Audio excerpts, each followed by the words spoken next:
Durante 7 años pagué la mitad de la casa de mi hijo. 7 años completos. $840 cada mes, sin falta, sin retraso, sin pedir nada a cambio. Y cuando finalmente él se casó, cuando pensé que por fin podría respirar tranquila y ver el fruto de tanto esfuerzo, mi propio hijo me llevó a juicio.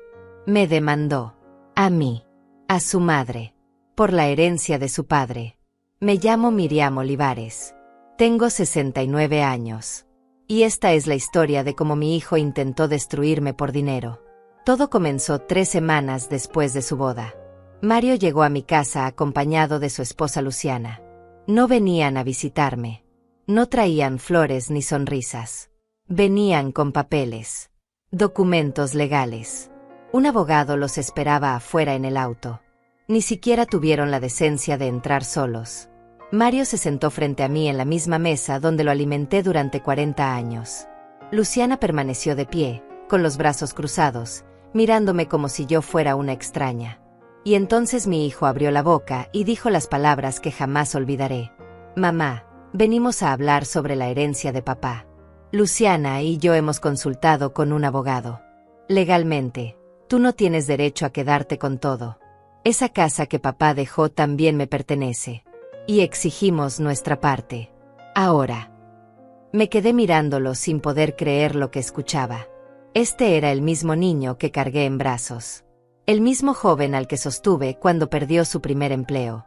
El mismo hombre al que ayudé a comprar su casa pagando mes tras mes sin que él siquiera me lo pidiera. Yo simplemente lo hice porque era mi hijo. Intenté hablar con calma. Le recordé que su padre había dejado todo en orden. Que el testamento estaba claro. Que la casa donde yo vivía era mía por derecho. Pero Mario negó con la cabeza como si yo fuera una anciana confundida que no entendía cómo funcionaban las leyes. No es tan simple, mamá. Papá murió hace 8 años. Tú has estado viviendo sola en esa casa grande. Es injusto. Nosotros somos jóvenes, tenemos planes, queremos formar una familia. Necesitamos ese dinero más que tú. Luciana asintió a su lado. Entonces ella habló por primera vez. Su voz era fría, calculada, como si hubiera ensayado cada palabra. Miriam, con todo respeto, tú ya viviste tu vida. Ya tuviste tu casa, tu matrimonio, tus años de estabilidad. Ahora es nuestro turno. Mario merece lo que su padre dejó. Y si no quieres entregarlo por las buenas, tendremos que hacerlo por las malas. Sentí que algo se rompía dentro de mí. No era solo dolor. Era incredulidad. Era rabia contenida. Era el peso de años y años de entregarme sin medida, de dar sin esperar, de sostener sin descansar. Y ahora estaban ahí, exigiéndome que les entregara lo último que me quedaba. Le pregunté a Mario si recordaba los $840 mensuales. Si recordaba que durante 7 años yo pagué la mitad de su casa. Que sacrifiqué mis propios ahorros, mis pequeños lujos, mis planes de viajar después de que su padre muriera, todo para que él tuviera un techo digno. Mario me miró con fastidio. Como si yo estuviera sacando a relucir favores del pasado que ya no importaban. Eso fue tu decisión, mamá. Nadie te obligó. Tú quisiste ayudarme. Ahora no puedes usar eso como excusa para quedarte con lo que no te corresponde. Luciana agregó algo peor. Además, Miriam, seamos honestas. Tú ya no necesitas tanto espacio. Ya no trabajas. Vives de la pensión de Jorge. Esa casa es demasiado grande para ti sola. Podrías vender, dividir el dinero con Mario como corresponde, y mudarte a un lugar más pequeño. Todos ganaríamos. Todos ganaríamos. Esas palabras resonaron en mi cabeza como un insulto. Porque lo que realmente querían decir era que ellos ganarían. Yo solo perdería. Otra vez. Como siempre. Intenté mantener la compostura. Les dije que no iba a discutir ese tema sin la presencia de un abogado. Que si querían hablar de herencias, lo haríamos de manera legal y correcta. Pero Mario se levantó de la silla con brusquedad. Su rostro estaba enrojecido. Ya no parecía mi hijo. Parecía un extraño lleno de resentimiento. ¿Sabes cuál es tu problema, mamá? Que siempre has creído que puedes controlar todo. Que tu opinión es la única que importa. Pero ya no eres la jefa de esta familia. Ya no tienes poder sobre mí. Yo tengo derechos. Y los voy a exigir aunque eso signifique llevarte a los tribunales. Luciana lo tomó del brazo, como si estuviera consolando a una víctima. Entonces Mario dijo algo que nunca podré borrar de mi memoria. Tu único trabajo ahora es aceptar. Tu opinión no importa en esta familia. Y se fueron. Cerraron la puerta con fuerza. Dejaron los papeles legales sobre la mesa. Una citación judicial. Una demanda formal. Mi propio hijo me había demandado. Me quedé sentada en esa silla durante horas. No lloré. No grité. Solo me quedé ahí, mirando esos documentos, sintiendo como el silencio de la casa se volvía insoportable. Porque esa casa ya no era solo mía. Ahora era el centro de una batalla que jamás imaginé librar. Esa noche no dormí. Recorrí cada habitación como si las estuviera viendo por primera vez. La sala donde Jorge y yo celebramos nuestros aniversarios. La cocina donde preparé miles de comidas para Mario cuando era niño. El cuarto que fue suyo durante 20 años, hasta que se mudó a la casa que yo ayudé a pagar. Pensé en todo lo que había construido. No solo con dinero, con tiempo, con paciencia, con amor silencioso. Y ahora todo eso no significaba nada para él. Pero algo dentro de mí comenzó a despertar. No era miedo, no era desesperación, era claridad. Porque si mi hijo creía que podía destruirme con papeles y amenazas legales, estaba muy equivocado. Yo sabía algo que él no sabía. Algo que guardé durante años sin decirle a nadie. Algo que ahora iba a cambiar todo. Mi nombre es Miriam Olivares y tengo 69 años. Pero no soy una anciana frágil que se quiebra con la primera tormenta. Soy una mujer que ha sobrevivido a pérdidas, traiciones y silencios que hubieran destruido a cualquiera. Y si algo aprendí en estas casi 7 décadas de vida es que la fuerza verdadera no grita. Observa, espera, y actúa cuando el momento es exacto. Nací en un pueblo pequeño donde las mujeres aprendíamos desde niñas que nuestro valor estaba en lo que podíamos dar a los demás. Mi madre me enseñó a cocinar, a limpiar, a callar cuando los hombres hablaban. Pero también me enseñó algo que ella nunca dijo con palabras, que si querías sobrevivir, tenías que ser más inteligente que todos los que te rodeaban. Y yo lo fui. Me casé con Jorge Duarte cuando tenía 23 años. Él era un buen hombre, trabajador, responsable. No era cariñoso ni expresivo, pero tampoco era cruel. Construimos una vida juntos ladrillo por ladrillo. Compramos nuestra casa con préstamos que tardamos 15 años en pagar. Criamos a Mario con lo que teníamos, que nunca fue mucho, pero siempre fue suficiente. Jorge trabajaba en una empresa de construcción. Yo trabajaba desde casa cosiendo ropa para las vecinas. No ganaba mucho, pero cada dólar que entraba lo administraba con precisión. Llevaba un cuaderno donde anotaba cada gasto, cada ingreso, cada centavo que se movía en nuestra familia. Jorge se burlaba de mí por eso. Decía que era exagerada. Pero gracias a ese control nunca nos faltó comida en la mesa ni un techo sobre nuestras cabezas. Cuando Mario nació, decidí que mi vida entera giraría alrededor de él. No porque alguien me lo pidiera.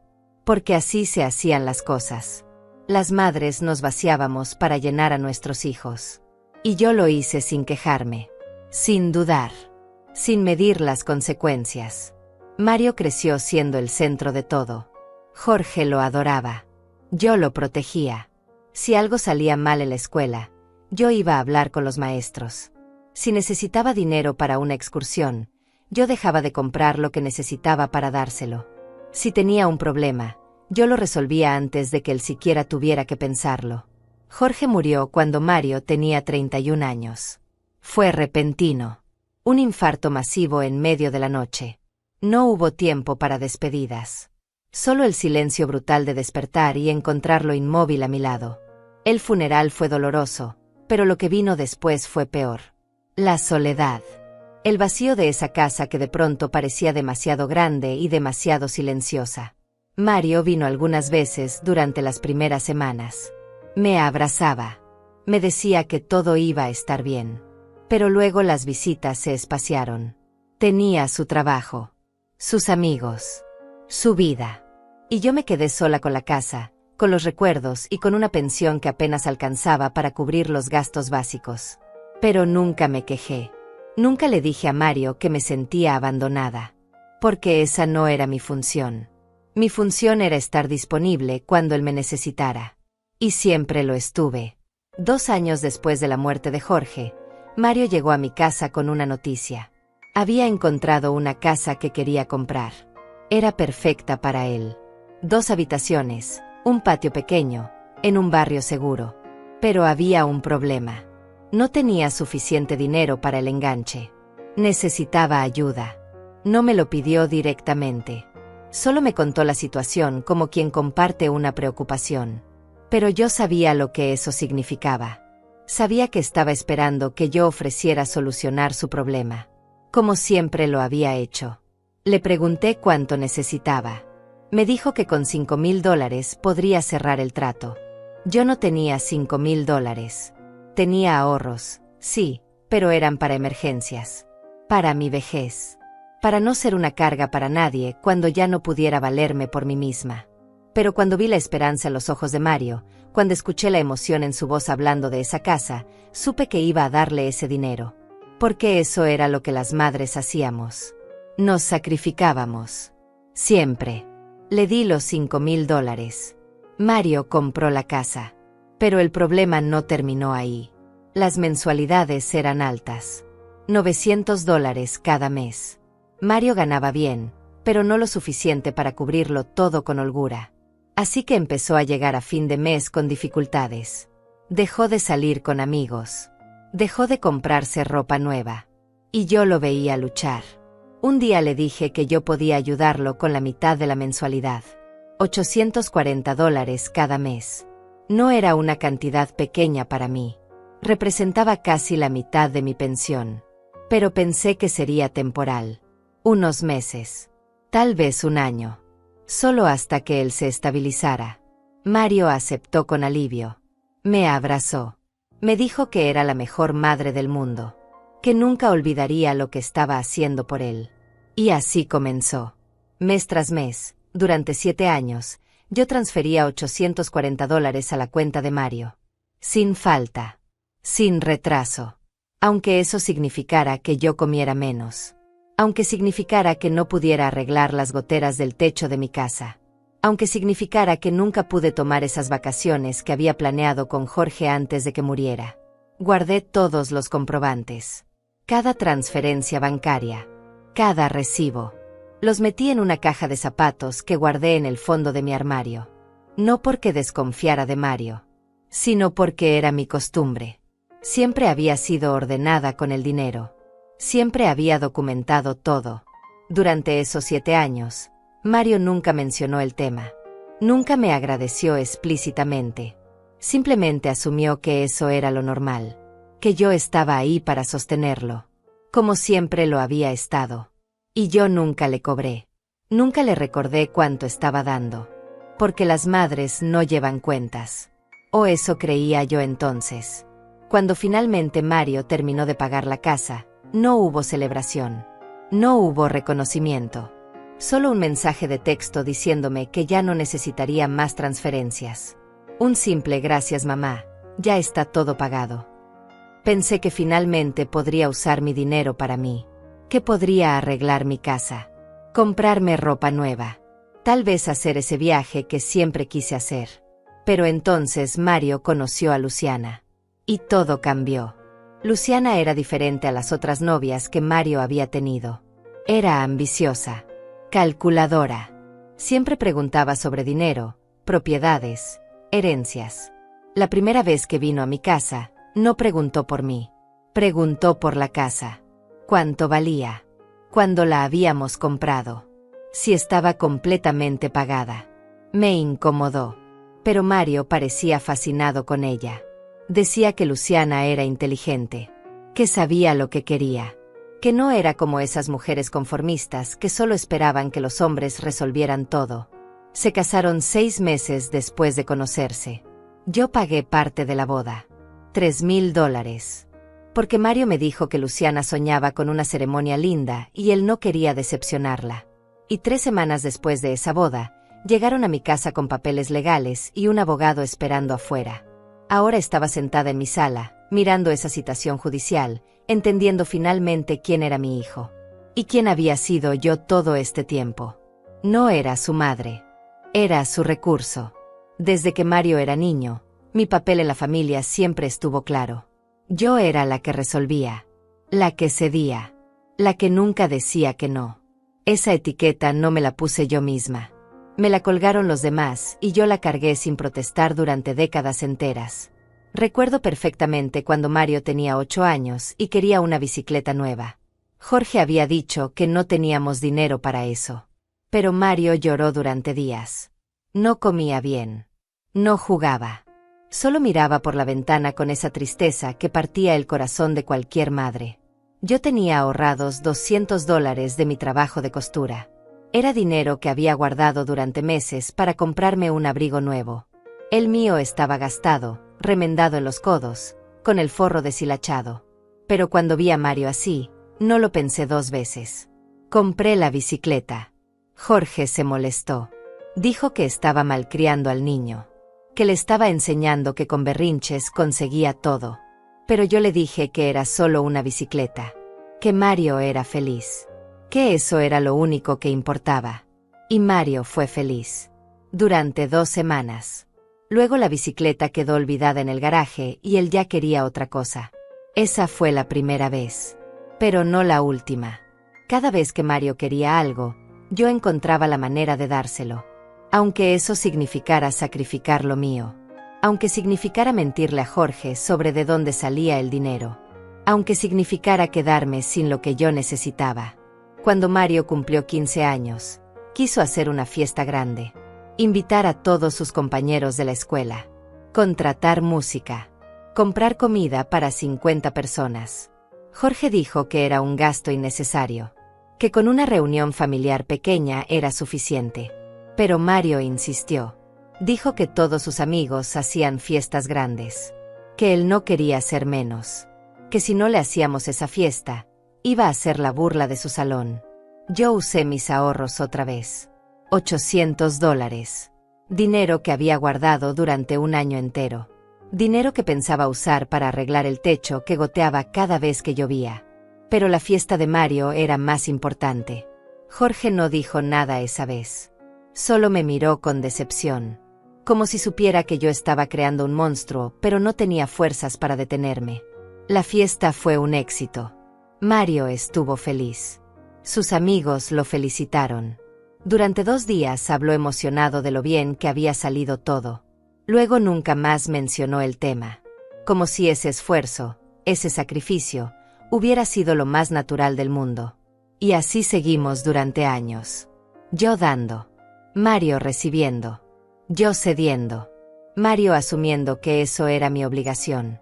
Cuando Mario terminó la preparatoria, quiso estudiar una carrera universitaria que era cara. Muy cara. Jorge y yo no teníamos dinero para eso. Apenas podíamos cubrir nuestros gastos básicos. Pero Mario no quería ir a una universidad pública. Decía que la privada tenía mejor prestigio. Mejores oportunidades. Hablé con Jorge. Le dije que teníamos que encontrar la manera. Que no podíamos negarle a nuestro hijo la oportunidad de tener un futuro mejor. Jorge suspiró. Dijo que buscaríamos un préstamo. Y lo hicimos. Pedimos un préstamo de $15,000.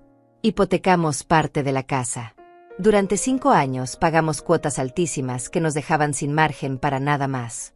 Pero Mario pudo estudiar en esa universidad privada. Se graduó 4 años después. Consiguió un trabajo bien pagado. Ganaba más que Jorge y yo juntos. Pero nunca ofreció ayudarnos con el préstamo que habíamos sacado por él. Nunca preguntó si estábamos bien económicamente. Simplemente asumió que nosotros nos las arreglaríamos. Como siempre lo habíamos hecho. Jorge murió antes de que termináramos de pagar ese préstamo. Yo seguí pagándolo sola durante 2 años más. Con mi pensión. Con el dinero de la costura. Con lo que podía. Y en todo ese tiempo, Mario nunca preguntó. Nunca ofreció ayuda. Porque en su mente, mi función era sostenerlo a él. No al revés. Esa dinámica se volvió tan natural que ni siquiera la cuestionábamos. Yo era la madre. Mi trabajo era dar. Su trabajo era recibir. Así habían sido las cosas desde que él nació. Así seguirían siendo para siempre. Cuando Mario compró su casa y yo empecé a pagarle la mitad de la mensualidad, él no lo vio como un favor extraordinario. Lo vio como algo que yo simplemente hacía. Porque eso era lo que las madres hacían. Especialmente yo. Hubo momentos en los que intenté cambiar esa dinámica. Momentos en los que pensé en decirle que no. Que ya era suficiente. Que él tenía que aprender a valerse por sí mismo. Recuerdo una vez que Mario me pidió $2,000 prestados para irse de vacaciones con sus amigos. Yo acababa de pagar una operación dental que me había costado $1,500. No tenía ahorros. Apenas tenía para cubrir mis gastos del mes. Le dije que no podía. Que no tenía ese dinero. Mario se molestó. Me dijo que siempre había una excusa. Que cuando él realmente necesitaba algo, yo nunca estaba dispuesta a ayudarlo. Sentí una culpa horrible. Como si realmente le estuviera fallando. Como si mi obligación fuera tener dinero disponible siempre que él lo necesitara. Terminé pidiendo prestado a una vecina. Le di los $2,000 a Mario. Él se fue de vacaciones. Regresó bronceado, relajado, lleno de fotos. Nunca me devolvió ese dinero. Y yo nunca se lo cobré. Porque ese era mi papel. Dar sin esperar nada a cambio. Sostener sin descansar. Ceder sin protestar. Jorge me lo dijo una vez, poco antes de morir. Estábamos sentados en la sala, en silencio, como solíamos estar.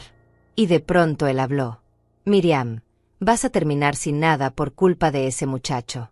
Y ni siquiera te lo va a agradecer. Yo me molesté. Le dije que no hablara así de nuestro hijo. Que Mario era un buen hombre. Que solo necesitaba apoyo mientras se establecía. Jorge no dijo nada más. Solo me miró con esa tristeza cansada que yo no quise entender entonces. Ahora, sentada en mi sala con esos papeles legales sobre la mesa, entendía perfectamente lo que Jorge había querido decir. Había terminado sin nada. Y no solo sin dinero. Sin dignidad. Sin respeto. Sin valor. Para Mario, yo no era una persona. Era una función. Un recurso. Algo que se usaba cuando hacía falta y se ignoraba cuando no. Y la peor parte era que yo misma había construido ese papel. Yo había enseñado a Mario que podía tratarme así. Que mi opinión no importaba. Que mi vida giraba alrededor de la suya. Que yo existía para servirlo. Ahora él me lo estaba diciendo directamente. Tu opinión no importa en esta familia. No era una revelación. Era la confirmación de algo que siempre había sido cierto. Pero algo había cambiado dentro de mí. Tal vez fue el tono de su voz. Tal vez fue la frialdad en los ojos de Luciana. Tal vez fue simplemente que después de 69 años de existir para los demás, ya no me quedaba nada más que dar. Y cuando ya no te queda nada que perder, empiezas a pelear de verdad. Los sacrificios no comenzaron con la casa de Mario. Comenzaron mucho antes. Tanto antes que ya no recordaba cómo era vivir sin renunciar a algo por él. Pero ahora, sentada frente a esos documentos legales, cada uno de esos sacrificios regresaba a mi memoria con una claridad brutal. Cuando Mario tenía 16 años, se rompió el brazo jugando fútbol. Fue una fractura complicada que requería cirugía. El seguro médico que teníamos cubría solo una parte. Necesitábamos $4,000 para el resto. Jorge y yo no teníamos esa cantidad. Yo tenía un anillo que mi madre me había dejado cuando murió. Era de oro con una pequeña esmeralda. No era gran cosa, pero tenía un valor sentimental inmenso. Era lo único que conservaba de ella. Lo único que me conectaba con mi infancia, con mis raíces, con la mujer que me crió.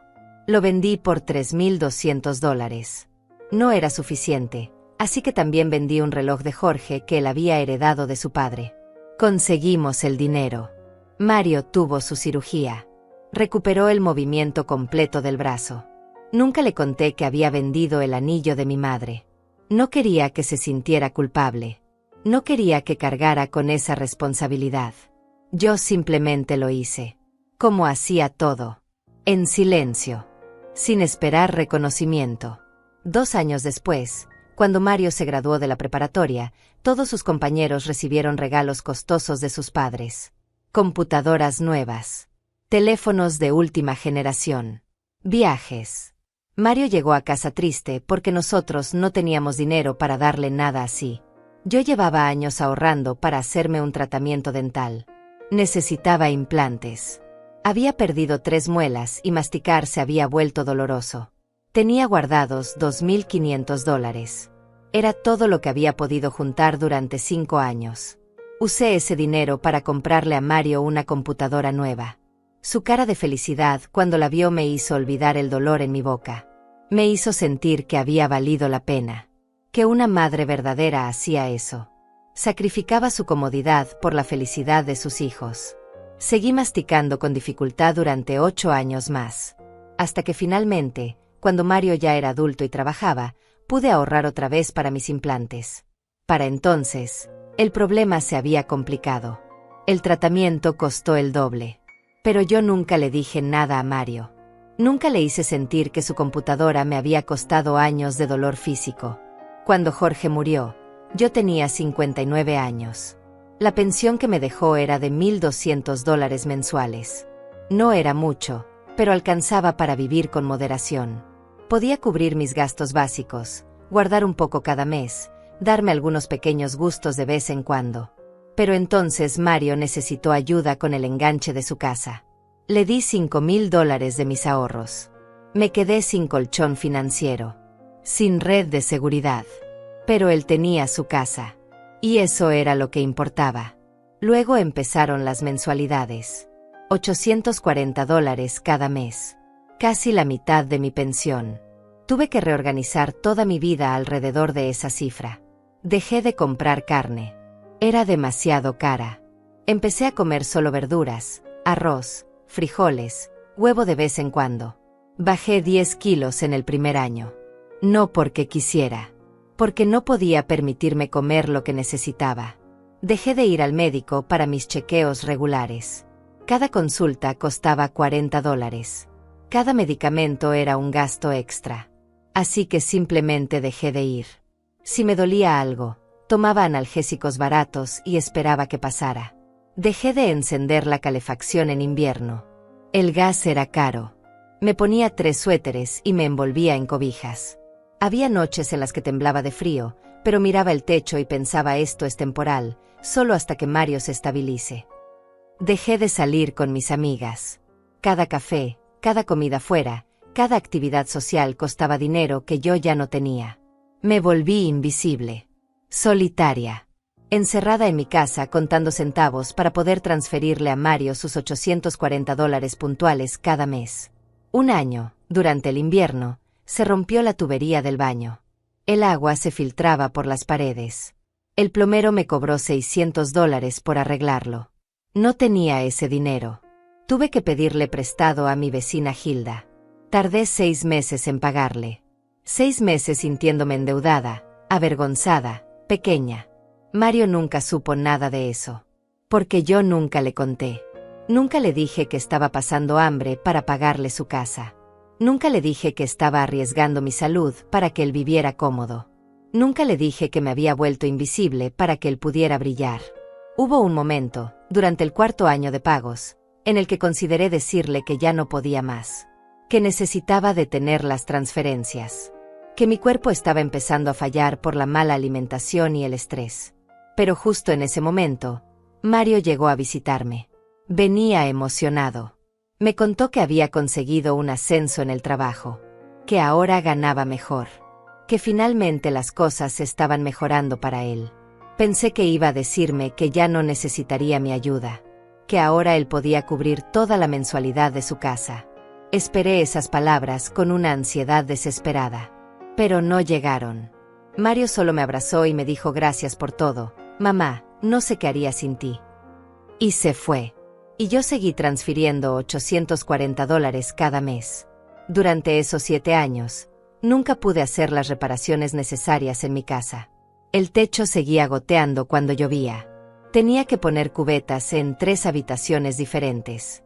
Las paredes estaban manchadas de humedad. El jardín se llenó de maleza porque no tenía dinero para contratar a alguien que lo cuidara y yo ya no tenía fuerzas para hacerlo sola. Mi casa se estaba cayendo a pedazos mientras yo pagaba la casa de mi hijo. Dejé de tomar las vitaminas que el médico me había recetado años atrás. Costaban $30 mensuales. $30 que necesitaba para completar el pago de Mario. Dejé de teñirme el cabello. El tinte costaba $20 cada 2 meses. $20 que ya no podía gastar en vanidades. Mi cabello se volvió completamente blanco.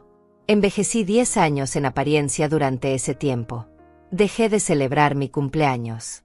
No había dinero para pasteles ni reuniones. Simplemente era un día más.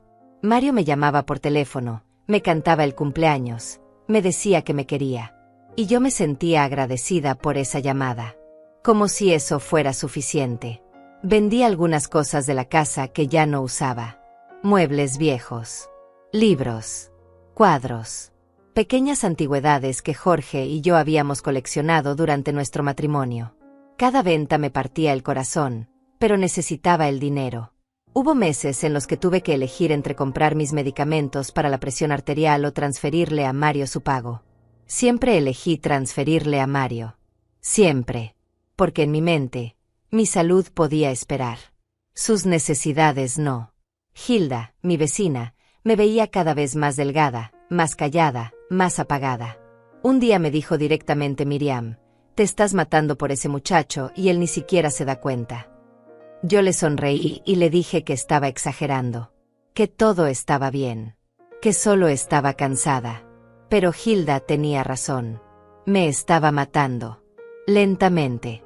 Silenciosamente. Y Mario no se daba cuenta porque yo me había encargado de que nunca lo supiera. Esa era mi especialidad. Sufrir en silencio para que los demás vivieran tranquilos. Y ahora, después de todo eso, después de haberme vaciado completamente por él, mi hijo estaba ahí con papeles legales exigiéndome lo último que me quedaba. La casa que Jorge y yo construimos. La herencia que legalmente me pertenecía. Mi dignidad. Pero había algo que Mario no sabía.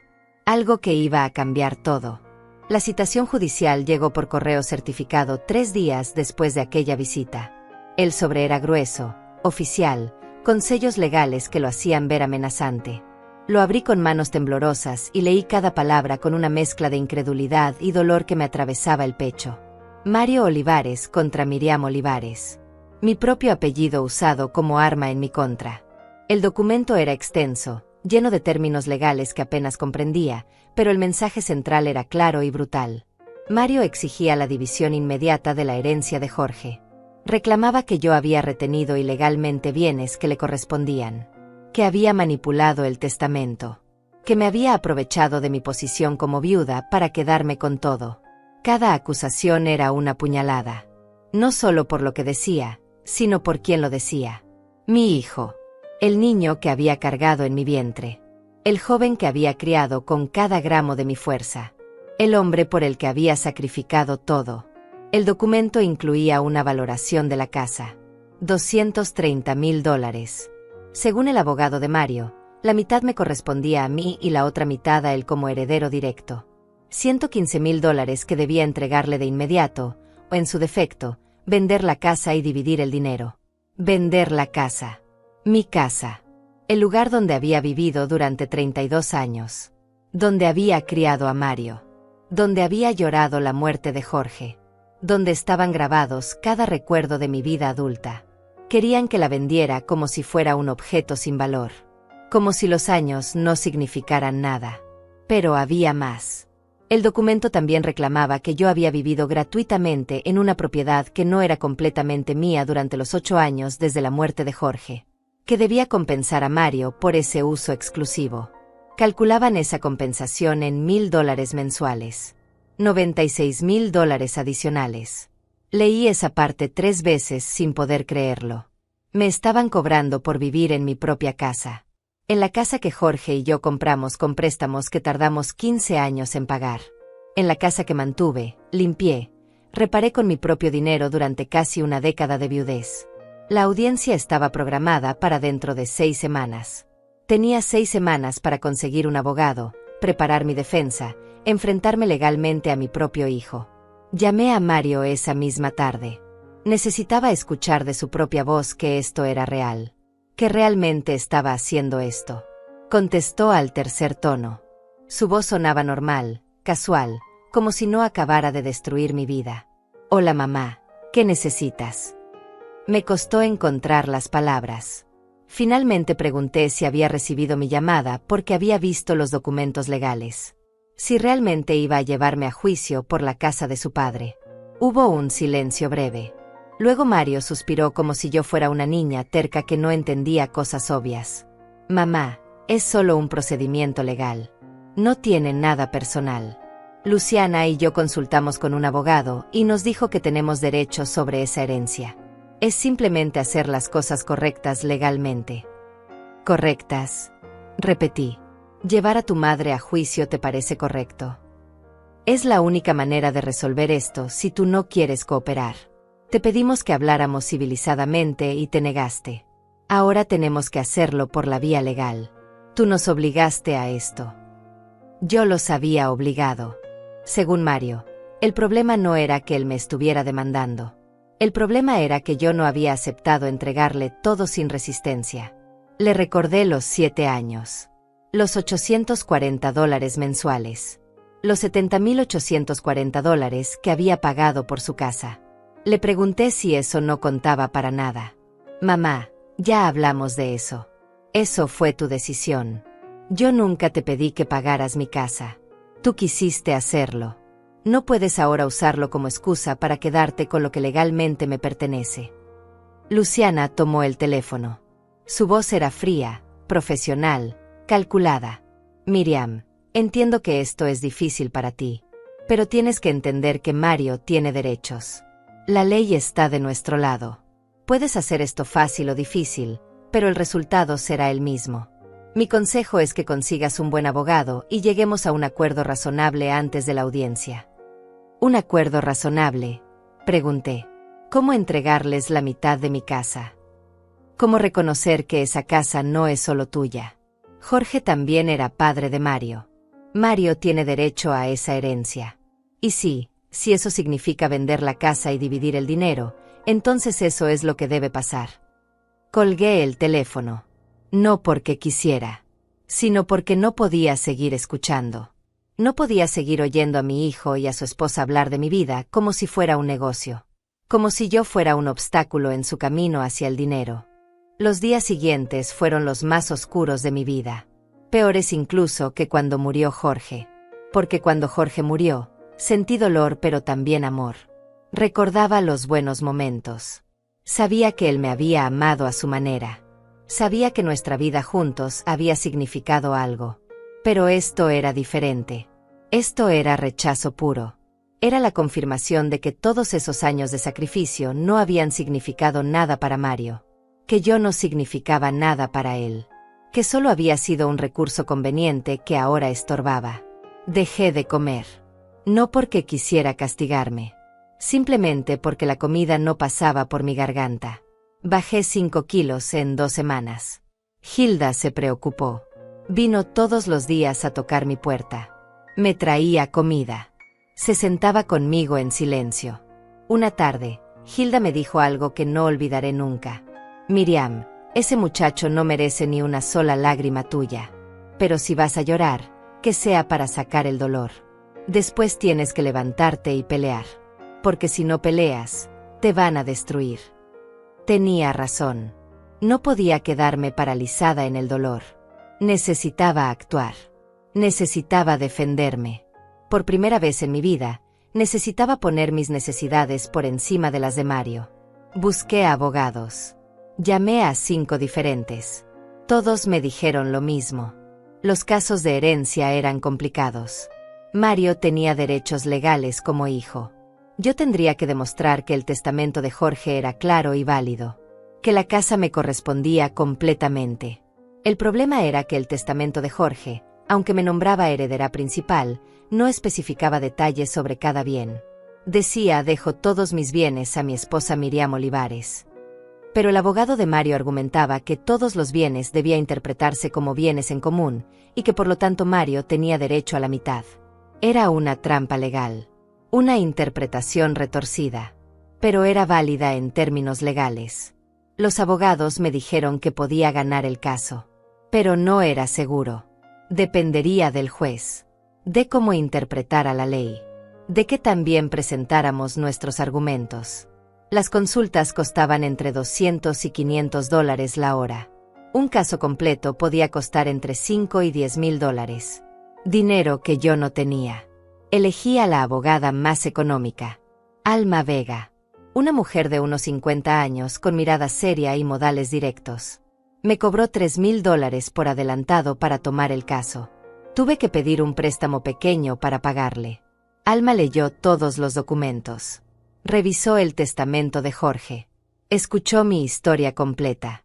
Luego me miró fijamente y me preguntó algo que me sorprendió. ¿Tiene usted alguna prueba de todo lo que pagó por su hijo? ¿Recibos? ¿Transferencias bancarias? Algo documentado. Le conté sobre la caja de zapatos. Sobre los comprobantes que había guardado durante 7 años. Alma sonrió por primera vez. Tráigame todo eso. Cada papel. Cada recibo. Todo lo que tenga. Eso podría cambiar completamente este caso. Salí de su oficina con algo que no había sentido en semanas. Esperanza. Pequeña. Frágil. Pero esperanza al fin. Esa noche saqué la caja del fondo de mi armario. La abrí sobre mi cama. Y conté cada comprobante. 84 transferencias bancarias. Una por cada mes durante 7 años. $840 exactos cada una. $70,840 documentados. Prueba irrefutable de mi sacrificio. Y entonces entendí algo. Mario no sabía que yo había guardado todo esto. Él creía que no había pruebas. Que sería mi palabra contra la suya. Que podría negar o minimizar todo lo que yo había hecho por él. Pero yo tenía pruebas. Y esas pruebas lo cambiarían todo. La caja de zapatos estuvo guardada en mi armario durante 7 años, sin que nadie supiera de su existencia. Ni siquiera Mario. Especialmente Mario. Porque yo nunca guardé esos comprobantes pensando en usarlos algún día contra él. Los guardé porque era mi naturaleza. Porque siempre fui meticulosa con el dinero. Porque llevar registro de cada gasto era algo que mi madre me enseñó cuando era niña. El dinero no miente, me decía ella mientras anotaba cada centavo en su cuaderno gastado. La memoria falla, las personas olvidan, pero los números siempre dicen la verdad. Yo había heredado ese hábito. Durante toda mi vida adulta llevé registro de cada ingreso y cada gasto. Tenía cuadernos llenos de anotaciones, cajas llenas de recibos, archivos llenos de documentos. Jorge se burlaba de mí por eso. Decía que era obsesiva. Pero gracias a esa obsesión, ahora tenía en mis manos algo que podría salvarme. Pasé toda la noche organizando los documentos. Los separé por año. Los ordené cronológicamente. Cada comprobante de transferencia bancaria estaba ahí. 84 en total. Cada uno marcaba claramente la fecha, la cantidad exacta de $840 y el destinatario, Mario Olivares. Pero había más. Mucho más de lo que yo misma recordaba. Encontré el recibo de los $5,000 que le di para el enganche de la casa. Una transferencia bancaria grande con una nota que decía préstamo para casa de Mario. Préstamo. Yo misma lo había llamado préstamo en ese momento. Aunque nunca esperé que me lo devolviera, el documento decía préstamo. Encontré el recibo de los $3,000 que pagué por su boda. Una transferencia con la nota contribución boda Mario y Luciana. Encontré recibos de regalos más pequeños que había olvidado. $1,000 cuando Mario perdió su trabajo hace 4 años. $700 cuando necesitó reparar su auto. $500 para comprar muebles nuevos. $200 aquí. 300 allá. Cuando terminé de contabilizar todo, el total era devastador. $89,540. Casi $90,000 que yo le había dado a Mario a lo largo de los años. Todo documentado. Todo comprobado. Todo real. Me senté en mi cama mirando esa montaña de papeles y sentí algo extraño. No era satisfacción. No era venganza. Era tristeza. Porque esos papeles representaban años de mi vida. Años de sacrificio. Años de privarme de cosas básicas para que mi hijo viviera mejor. Y él ni siquiera lo recordaba. O peor aún, lo recordaba pero no le importaba. A la mañana siguiente llevé todo a la oficina de Alma Vega. Ella revisó cada documento con cuidado. Tomaba notas. Hacía cálculos. Su expresión era cada vez más seria.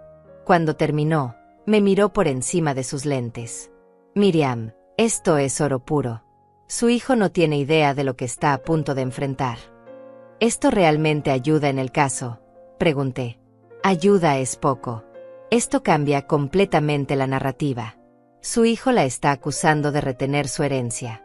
Pero usted tiene pruebas documentadas de que le ha dado casi $90,000 a lo largo de los años. Eso demuestra dos cosas importantes. Primero, que usted no es una madre egoísta que se aferra a su dinero. Segundo, y esto es lo crucial, que su hijo ya recibió mucho más de lo que legalmente le correspondería de cualquier herencia. Alma siguió explicando.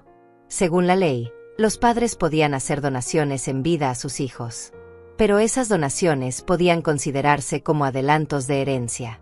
Si yo podía demostrar que le había dado cantidades significativas a Mario, un juez podría determinar que él ya había recibido su parte. Además, continuó Alma, está el tema de la reciprocidad. Usted pagó la mitad de su casa durante 7 años. Eso no fue un regalo. Fue una inversión. Y si él quiere reclamar derechos sobre la casa de su padre, usted puede reclamar derechos sobre la casa de él. Esa idea nunca se me había ocurrido. Yo no quería la casa de Mario. No quería su dinero. Solo quería que me dejara en paz. Pero Alma tenía razón. Si íbamos a pelear legalmente, teníamos que usar todas las herramientas disponibles. Durante las siguientes semanas, Alma preparó el caso meticulosamente. Entrevistó a Hilda, mi vecina, quien confirmó que había visto mi deterioro físico durante los años en que pagaba la casa de Mario. Hilda declaró que me había visto cada vez más delgada, más callada, más aislada. Alma también consiguió mis registros médicos. Mostraban que durante esos 7 años dejé de asistir a consultas regulares. Que suspendí tratamientos. Que mi salud se deterioró por falta de cuidados básicos. Consiguió registros bancarios que mostraban mis ingresos y egresos. Como mi pensión de $1,200 apenas alcanzaba después de transferirle a Mario sus $840 mensuales. Como tuve que reducir gastos en alimentación, medicinas, servicios básicos.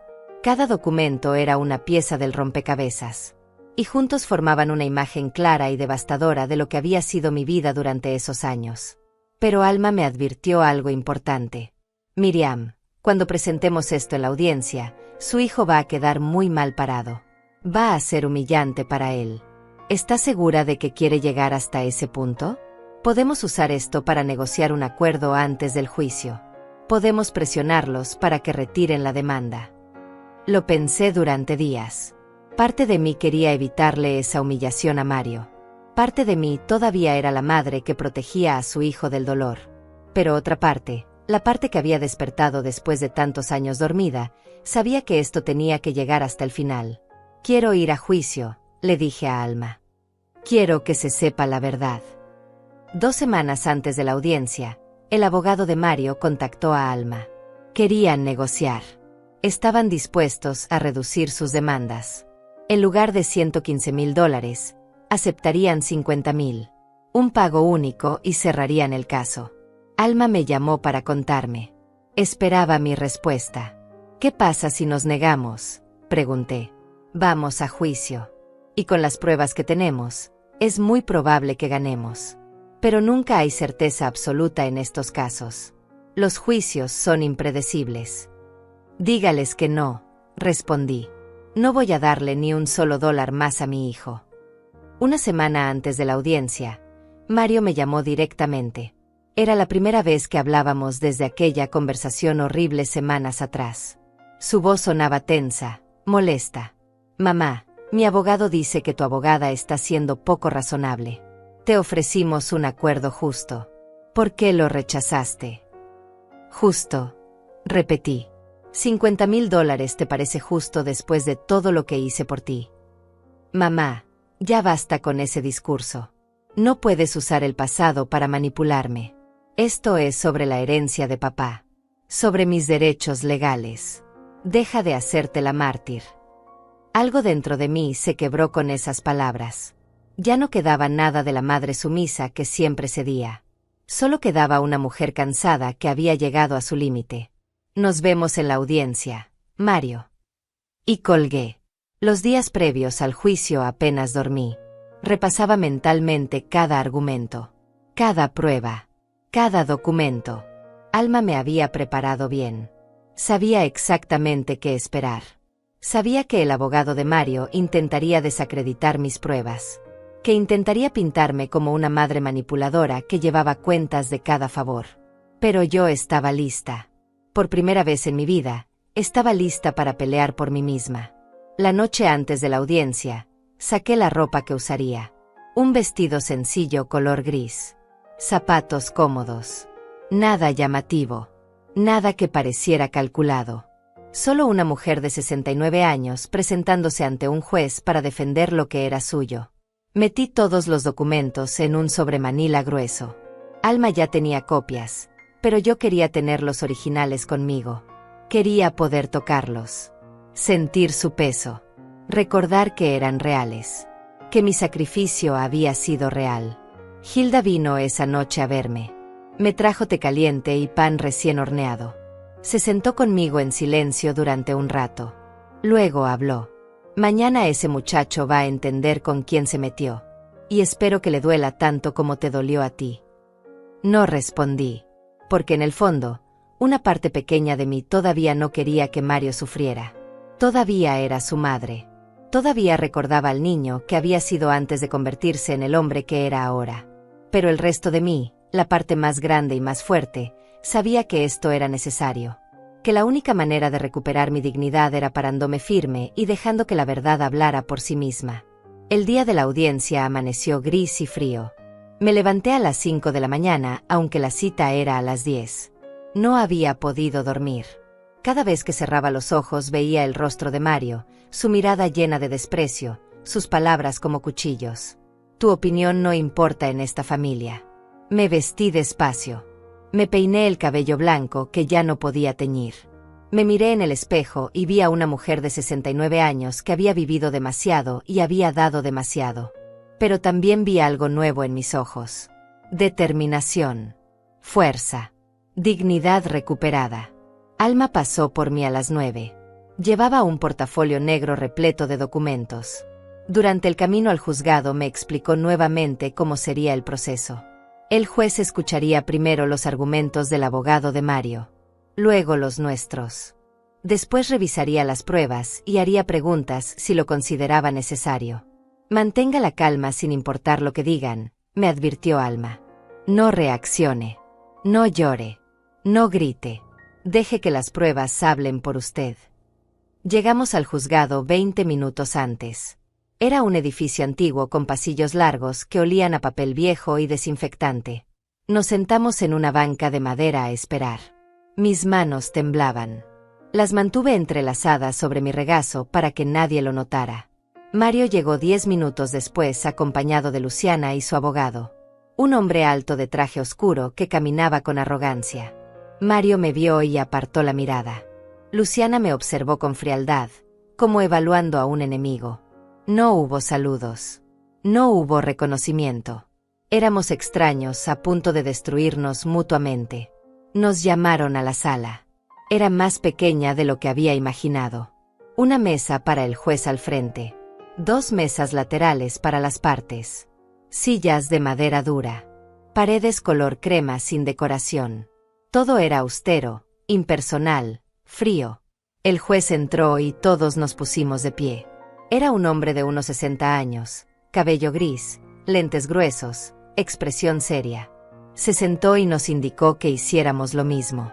Abrió una carpeta, revisó algunos papeles y comenzó. El abogado de Mario habló primero.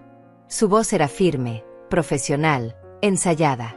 Explicó que Jorge Duarte había fallecido hace 8 años dejando bienes que incluían una casa valorada en $230,000, que su cliente, Mario Olivares, era hijo único y heredero directo, que el testamento de Jorge era ambiguo respecto a la distribución específica de los bienes, que Miriam Olivares había retenido indebidamente la totalidad de la herencia sin reconocer los derechos de su hijo.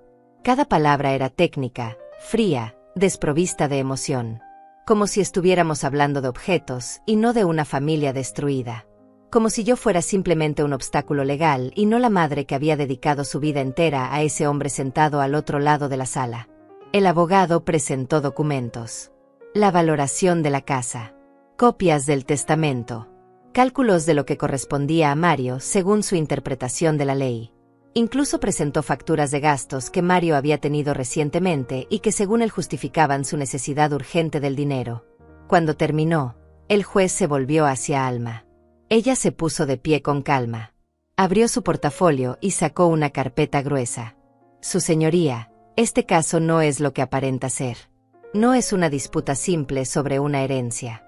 Es la culminación de años de abuso financiero y emocional por parte del demandante hacia su propia madre. Mario se movió incómodo en su silla.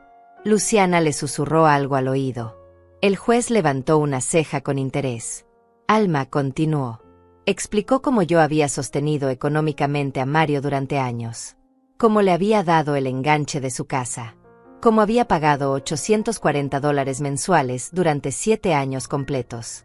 Cómo me había privado de alimentación adecuada, atención médica y necesidades básicas para poder cumplir con esos pagos. Mientras Alma hablaba, yo mantenía la mirada fija en la mesa frente a mí. No quería ver la cara de Mario. No quería ver su reacción. Solo quería que terminara. Entonces Alma dijo las palabras que cambiaron todo. Su señoría, tengo aquí 84 comprobantes de transferencias bancarias. Cada una por $840. Cada una enviada puntualmente, mes tras mes, durante 7 años. El total asciende a $70,840.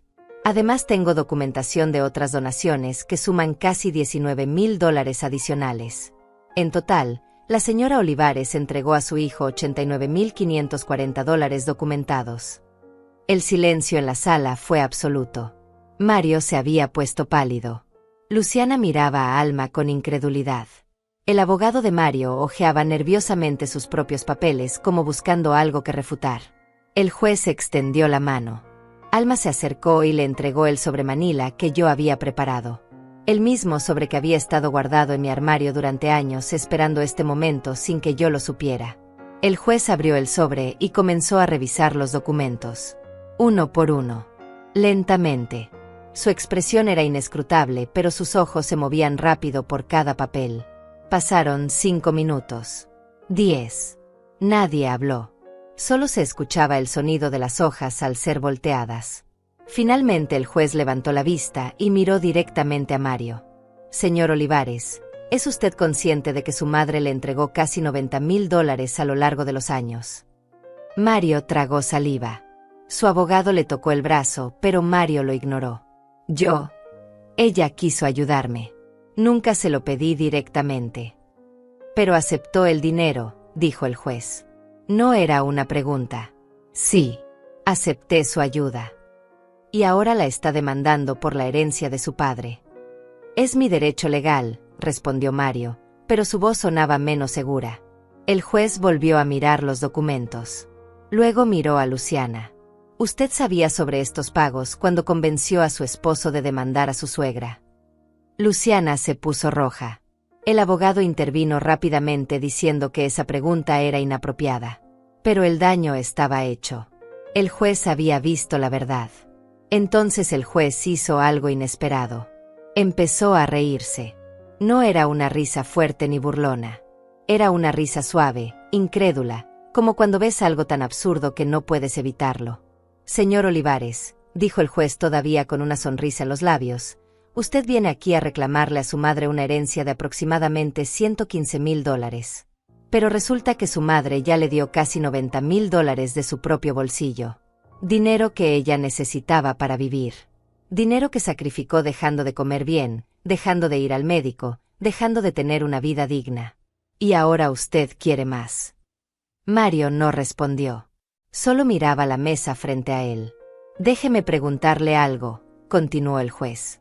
¿Usted alguna vez le devolvió aunque sea $1 a su madre? ¿Le agradeció? Se preocupó por saber cómo estaba sobreviviendo mientras le enviaba $840 cada mes. El silencio de Mario fue respuesta suficiente. El juez cerró la carpeta y se recostó en su silla. Me miró a mí por primera vez desde que había empezado a revisar las pruebas. Sus ojos mostraban algo que no esperaba ver. Compasión. Respeto.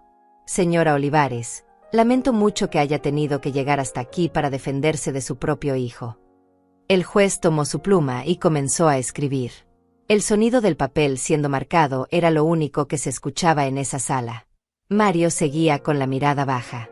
Luciana apretaba los labios con furia contenida. Su abogado intentaba mantener una expresión profesional, pero era evidente que sabía que el caso estaba perdido. Después de unos minutos, el juez habló sin levantar la vista de sus notas. El testamento del señor Jorge Duarte es claro. Nombra a la señora Miriam Olivares como heredera universal de sus bienes. No hay ambigüedad legal que justifique esta demanda. La casa en cuestión pertenece legalmente y en su totalidad a la señora Olivares. Hizo una pausa. Siguió escribiendo. Luego continuó. Respecto a las donaciones documentadas, la ley permite que un padre pueda exigir la devolución de dinero prestado a un hijo si existe documentación que lo respalde. La señora Olivares tiene en su poder 84 comprobantes de transferencias bancarias por un total de $70.840, más donaciones adicionales por casi $19.000. Estas sumas podrían ser reclamadas legalmente como deudas. Mario levantó la cabeza bruscamente. Su rostro mostraba pánico. Sin embargo, continuó el juez, entiendo que la señora Olivares no ha expresado intención de reclamar esa deuda. Solo ha buscado defender su derecho a conservar su hogar. Por lo tanto, mi fallo es el siguiente. El juez nos miró a todos antes de hablar. Su voz era firme, final, inapelable. Se desestima completamente la demanda del señor Mario Olivares contra la señora Miriam Olivares. La herencia del señor Jorge Duarte ha sido distribuida conforme a su testamento. No existe base legal para reclamar división de bienes. El señor Olivares deberá cubrir los costos legales de ambas partes por presentar una demanda infundada. Este caso queda cerrado. Golpeó el martillo sobre la mesa. Un sonido seco que marcó el final. El final de la demanda. El final de la pesadilla. El final de algo mucho más grande que un juicio. Mario se puso de pie abruptamente. Luciana lo siguió. Su abogado intentó decir algo sobre apelar, pero el juez ya había salido de la sala. Nos quedamos todos de pie en un silencio pesado e incómodo. Mario finalmente me miró. Esperé ver arrepentimiento. Esperé ver algo de vergüenza. Pero solo vi rabia. Rabia porque había perdido. Rabia porque había sido expuesto. Rabia porque finalmente alguien le había dicho que no. Luciana me lanzó una mirada de odio puro antes de tomar el brazo de Mario y arrastrarlo hacia la salida. El abogado lo siguió con su portafolio bajo el brazo, derrotado. Me quedé sentada. Alma puso su mano sobre la mía. Ganó. Miriam. Ganó completamente. Asentí, pero no sentí la euforia que esperaba sentir. Solo sentí un cansancio profundo. Una tristeza tranquila. Porque sí, había ganado el caso. Pero había perdido a mi hijo. Salimos del juzgado media hora después. Hilda estaba esperándome afuera. Había venido a acompañarme aunque no pudo entrar a la sala. Cuando me vio, corrió hacia mí y me abrazó fuerte. ¿Cómo te fue? Gané, dije simplemente. Hilda gritó de alegría. Alma sonrió. Pero yo solo quería ir a casa. Quería encerrarme en mi habitación. Quería procesar lo que acababa de pasar. Durante las siguientes semanas, Mario no intentó contactarme. No hubo llamada. No hubo mensaje. Nada. Era como si yo hubiera dejado de existir para él. Y tal vez era mejor así. Los primeros días fueron extraños. Caminaba por mi casa sabiendo que era completamente mía. Que nadie podía quitármela. Que había defendido lo que me pertenecía. Pero esa casa se sentía más vacía que nunca. Poco a poco comencé a reorganizar mi vida. Con el dinero que ya no tenía que enviarle a Mario, pude finalmente hacer las reparaciones necesarias. Contraté a alguien para arreglar el techo que goteaba. Pinté las paredes manchadas por la humedad. Corté el pasto del jardín.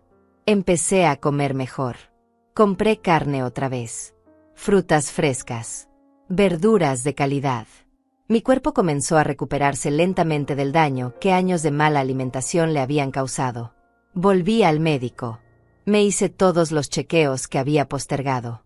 Comencé un tratamiento para la presión arterial que había estado descuidando. Compré mis medicamentos sin tener que elegir entre salud y dinero. Un día, 2 meses después del juicio, me miré en el espejo y vi a una mujer diferente. Seguía teniendo 69 años. Seguía teniendo el cabello blanco. Pero había algo nuevo en mi rostro. Paz. Tranquilidad. Dignidad. Hilda venía a visitarme seguido. Tomábamos café en mi jardín recién arreglado. Hablábamos de cosas simples. Del clima. De las novelas que veíamos en televisión. De los vecinos. Nunca mencionábamos a Mario a menos que yo quisiera hablar de él. Y casi nunca quería. Una tarde, Hilda me preguntó si extrañaba a Mario. Lo pensé antes de responder. La respuesta honesta era complicada. Extraño al niño que fue. Extraño al hijo que creí tener. Pero al hombre que es ahora, al hombre que me llevó a juicio y me trató como un estorbo, a ese no lo extraño. A ese ni siquiera lo conozco. Hilda asintió con comprensión. 3 meses después del juicio recibí una carta. Era de Mario. Mi corazón se aceleró cuando vi su letra en el sobre. Parte de mí quería romperla sin abrirla. Pero la abrí. La carta era breve. Decía que Luciana y él se estaban divorciando. Que ella había resultado ser diferente de lo que él pensaba. Que se sentía confundido y perdido. No mencionaba el juicio. No ofrecía disculpas. Solo decía que necesitaba tiempo para pensar. Guardé la carta en un cajón. No respondí. Porque no tenía nada que decir. Si Mario quería arreglar las cosas entre nosotros, tendría que hacer mucho más que enviar una carta vaga y autocompasiva. Pasaron 6 meses. Luego 1 año. Mario nunca volvió a contactarme. Y yo tampoco lo busqué. Aprendí a vivir sola de verdad. No con la soledad dolorosa de antes, cuando me sentía abandonada y usada, sino con una soledad elegida. Una soledad digna. Una soledad que era mía y que nadie podía quitarme. Empecé a hacer cosas que nunca había podido hacer. Tomé clases de pintura en el centro comunitario. No era buena, pero me gustaba. Me inscribí en un club de lectura con otras mujeres de mi edad. Hicimos un viaje juntas a la costa. Fue la primera vez en 10 años que salí de la ciudad. Usé parte de mis ahorros para comprarme ropa nueva. No mucha. Solo algunas piezas que me hacían sentir bien. Un vestido color vino. Una chaqueta suave. Zapatos cómodos pero bonitos. Me teñí el cabello. No de negro como antes, sino de un tono castaño claro con reflejos grises que se veían naturales. Hilda dijo que me veía 10 años más joven. Un día, mientras pintaba en el parque, un señor de mi edad se acercó a ver mi trabajo. Conversamos. Se llamaba Alonso. Era viudo también. Tenía una sonrisa amable. No pasó nada romántico. Solo platicamos como 2 personas que entienden lo que es vivir mucho y perder mucho. Me di cuenta de que estaba reconstruyendo mi vida. No de la manera dramática en que sucede en las películas, sino de manera simple, pequeña, real, un día a la vez. Y por primera vez en décadas, estaba viviendo para mí. Han pasado 2 años desde aquel día en el juzgado.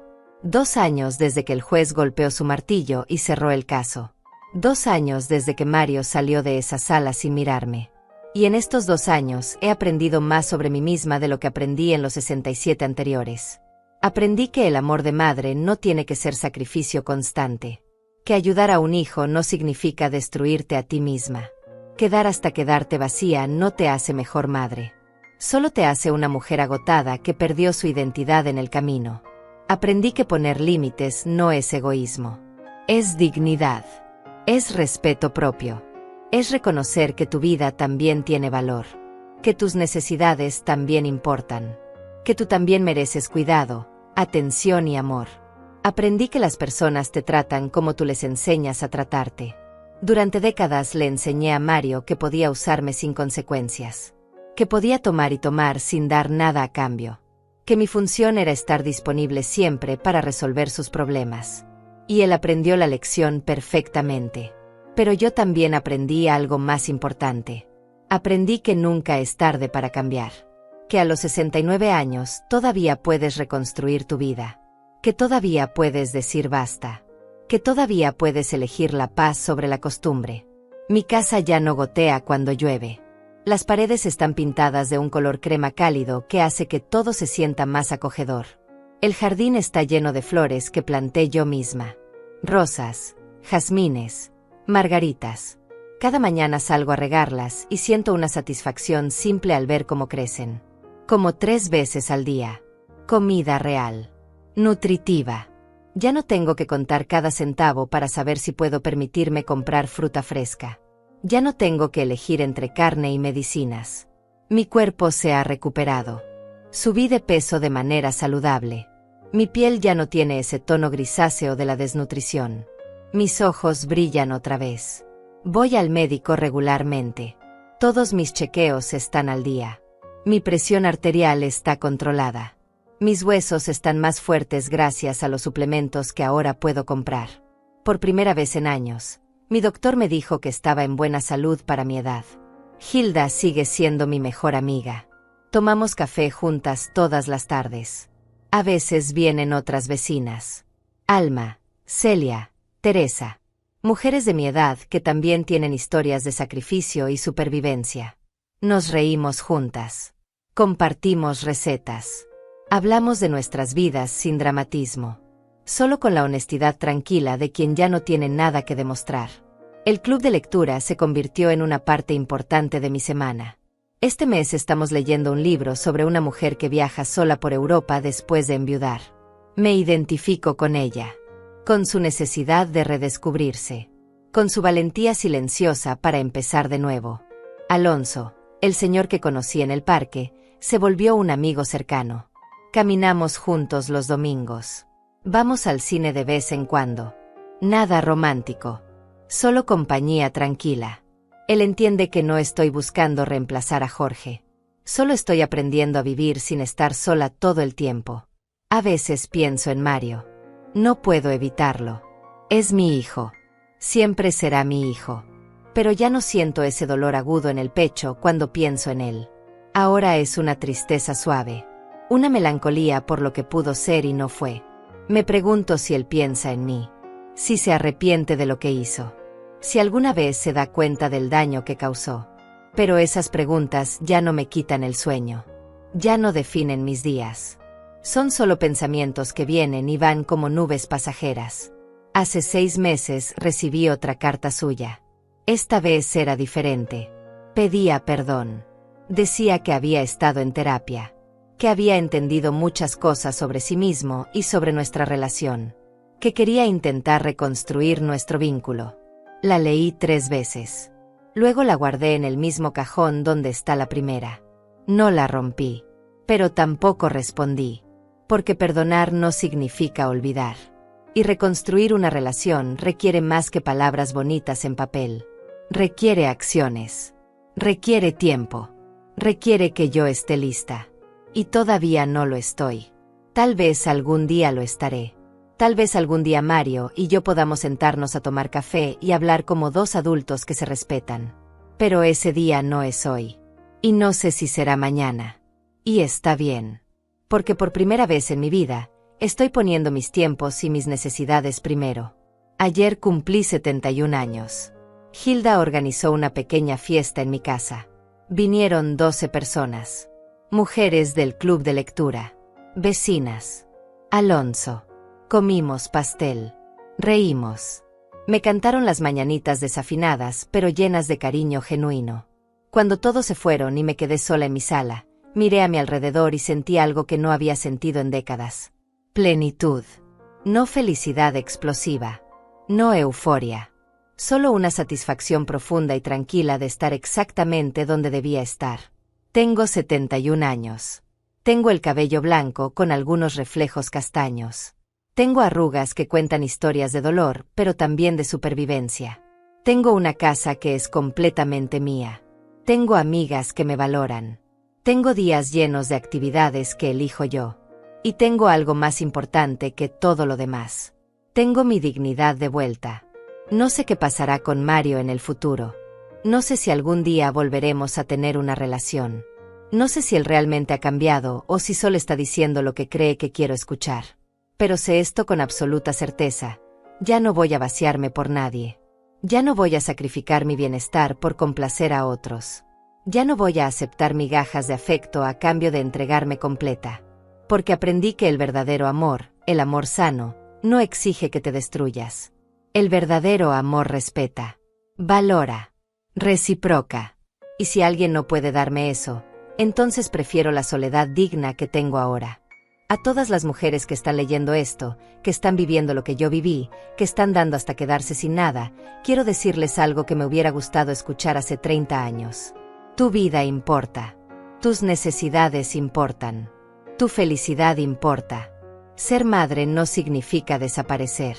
Ser esposa no significa anularte.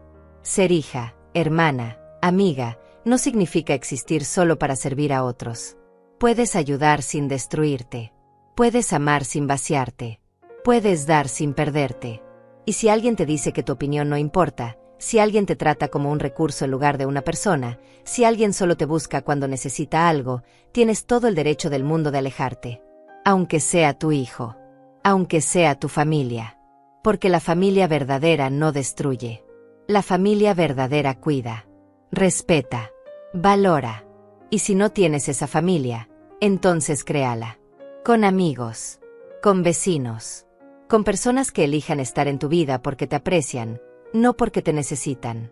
Yo encontré mi paz a los 71 años. Pero no tiene que tomarte tanto tiempo. Puedes empezar hoy. Puedes decir basta hoy. Puedes elegir tu dignidad hoy. Esta es mi historia. La historia de cómo pagué la casa de mi hijo durante 7 años y él me demandó por una herencia. La historia de cómo me defendí. De cómo gané. De cómo finalmente aprendí a vivir para mí. Y si mi historia puede ayudar aunque sea a una mujer a poner límites, a defenderse, a valorarse, entonces cada lágrima, cada sacrificio, cada momento de dolor, habrá valido la pena. Porque al final, la mejor herencia que podemos dejar no es dinero ni propiedades. Es la lección de que nunca es tarde para recuperar tu dignidad. Y yo recuperé la mía.